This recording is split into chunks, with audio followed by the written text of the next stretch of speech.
On top of that, even if he does find a good woman that maybe has the qualities he's looking for, she was going to want him to marry her, right? And what does he get out of that? Oh, she can leave and take half and take my kids. And she's paid to take my kids away from me. She gets more money if she takes my children. Mm-hmm. And so from the men's point of view, they're just kind of like, F it, because like women aren't wives nowadays. It's a hard thing to admit, but it's understandable why they would choose to go their own way. And that's what's scary, is there's actually a rational reason why they would do that. Men going their own way. And you can think what you want about it, but this is a really big problem for women, for us, for our future, for families, for you to find a partner. If a population of good men are walking away because they're fed up with women. If you're being told all your life that you are bad and wrong just for being a man, and that you have toxic masculinity for being a man, and that, you know, women, there's this famous expression that, you know, a woman needs a man just like a fish needs a bicycle. And that men are basically useless. And that men are terrible, and that, you know, women are superior. Our society is very callous towards men. The only message most men hear in the world is that they're a bumbling buffoon. The TV shows are full of idiot men. Commercials show men as buffoons. The society is against them. All they hear about is what idiots men are. It's the mass of women that are taking over the culture and representing women. They're loud. They're mean. They say they want equality.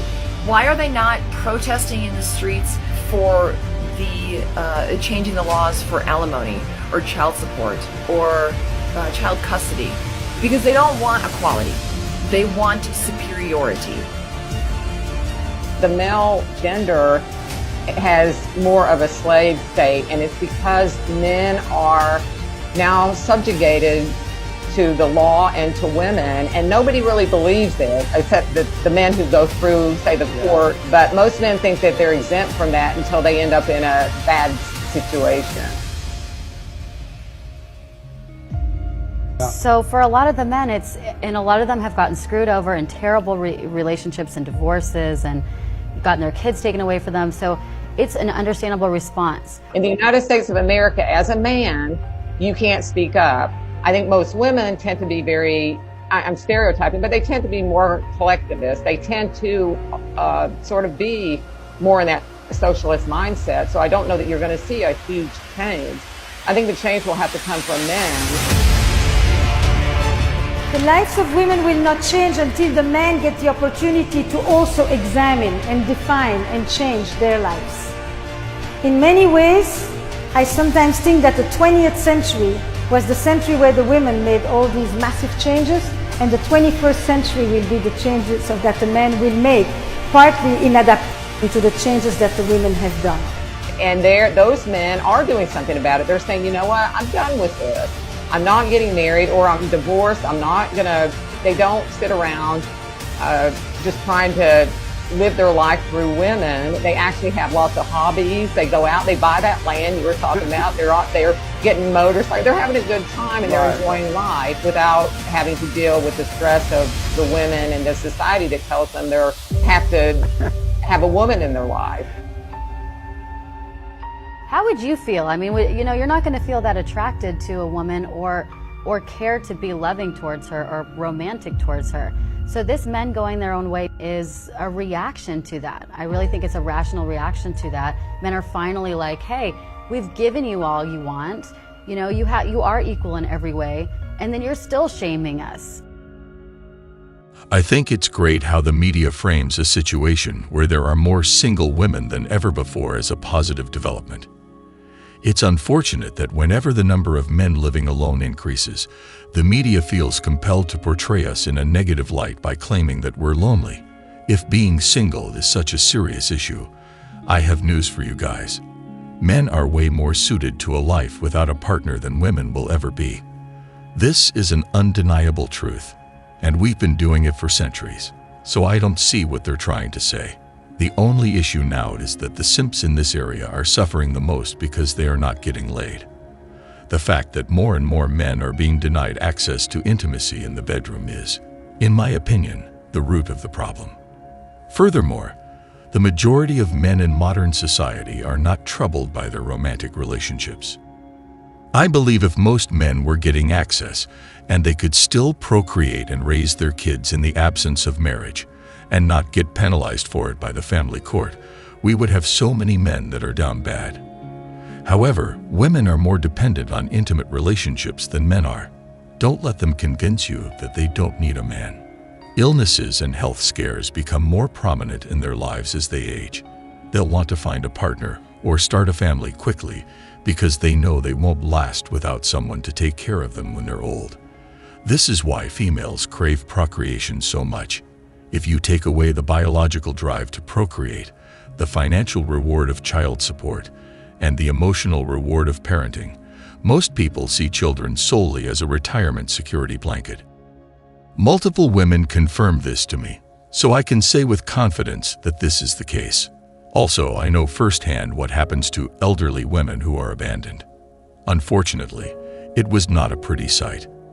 That much I will reveal to you. I have no problem with them being successful in life.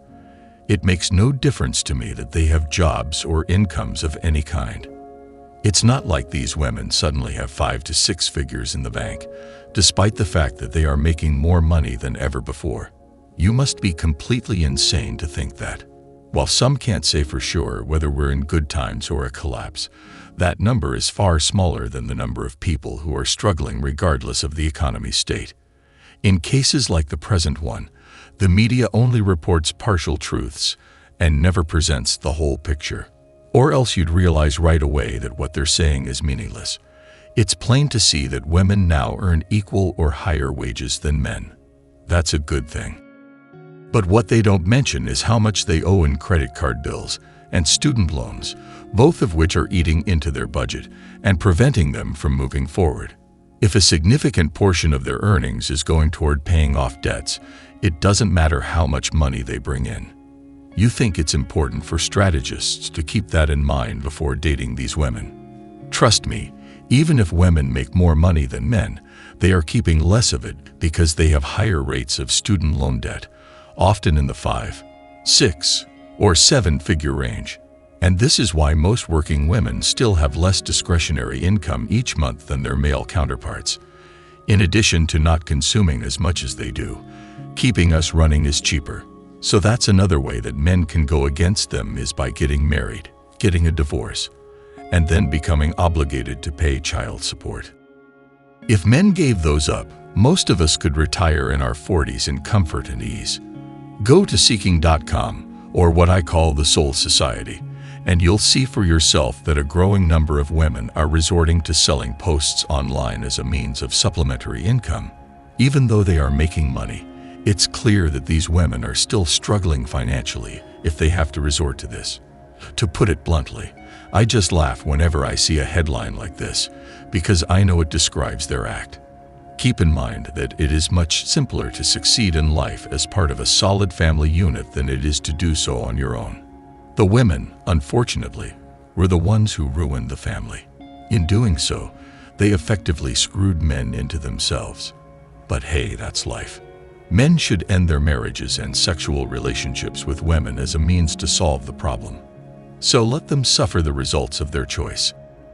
We aren't Superman, so I wouldn't go around trying to save people.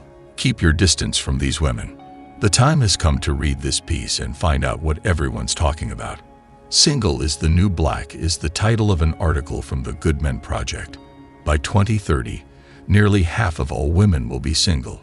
Women are increasingly opting out of marriage in 2018. For women in the workforce aged 25 to 54, that figure was 41%. Morgan Stanley, the world's largest financial services firm, predicts that the number will rise to 45% by the year 2030.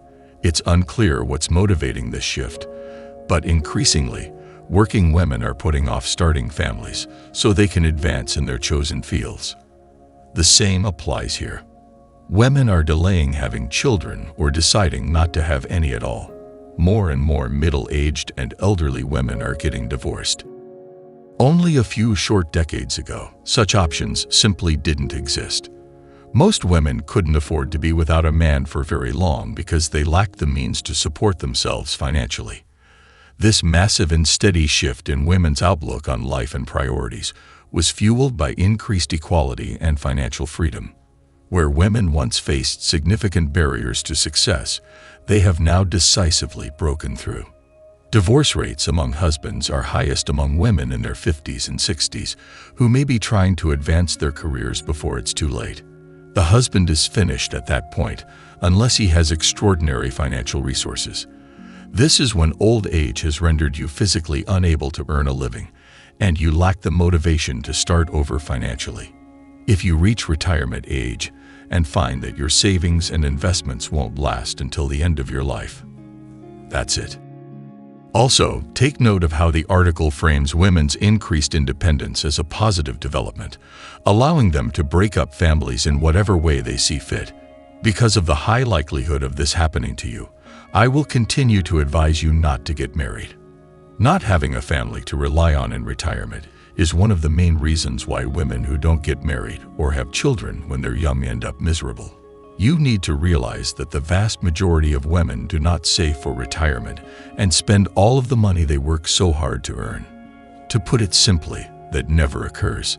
Thus, it's to their benefit that they have the opportunity to earn a living and support themselves. But what good will it do if they don't keep anything? Once upon a time, one's children and spouse would look out for and care for them in their old age.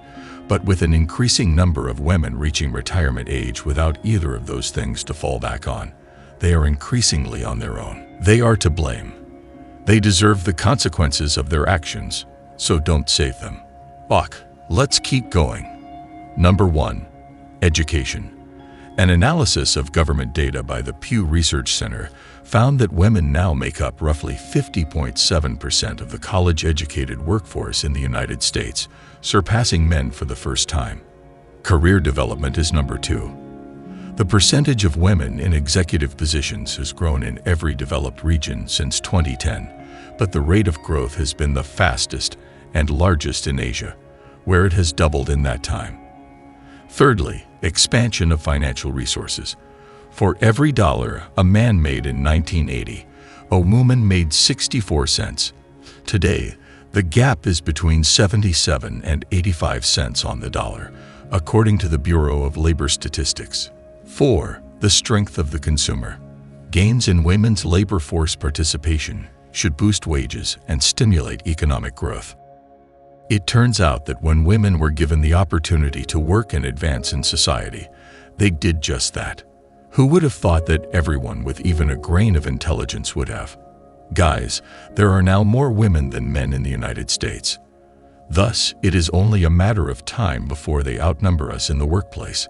The high cost of education and personal debt means that women still do not have more disposable income than college men. That's all for today, guys. If you found value in this video, don't forget to smash the like and subscribe button to get more dope content like this every day. Till next time.